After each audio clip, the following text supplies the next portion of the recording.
এক মাস পূরণ হয়েছে। এই এক মাসে পাথর থেকে আমরা 72,78,00,000 টাকা সংগ্রহ করেছি, রাজকোষে জমা পড়েছে।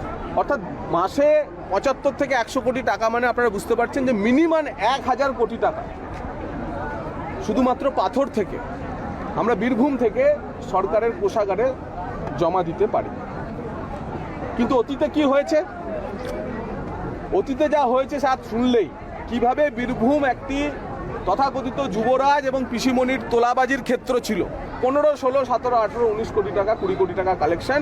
সেই কালেকশনটা আমরা এক ধাক্কায় শুধুমাত্র এই অফিসারেরা, এই ভূমি দপ্তরের আধিকারিক, এই এমভিআই, এই পুলিশ, এই প্রশাসন, শুধু পলিটিক্যাল উইল, রাজনৈতিক সদিচ্ছা বদলে যাওয়ার কারণে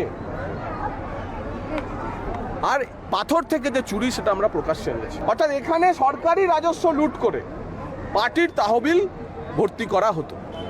এক মাসের মধ্যে এই ব্যবস্থার আমরা বদল এনেছি। এটাই পরিবর্তন, এটাই ডাবল ইঞ্জিন সরকারের ইম্প্যাক্ট। তো অনেকে বদমাইশি করছে, কিছু গেট থেকে খবর আসছে, প্রশাসনই জানাচ্ছে যে পাথরের উপর ডাস্ট ছড়িয়ে দিচ্ছে, যে ডাস্টের গাড়ি বলে বিনা ডিসিআরে বেরিয়ে আসার চেষ্টা করছে। কঠোরভাবে তাদেরকে ফাইন করতে বলা হয়েছে, প্রয়োজনে দ্বিগুণ ফাইন করা যায় কিনা তা দেখতে বলা হয়েছে। প্রশাসন সেই ব্যবস্থাও গ্রহণ করছে। এটি হচ্ছে বীরভূমের পাথরের চিত্র। আপনারা হিসেব কষে নেবেন। এর আগে আপনারা হিসেব দিয়েছি যে কি স্তরে এই চুরি হয়েছে।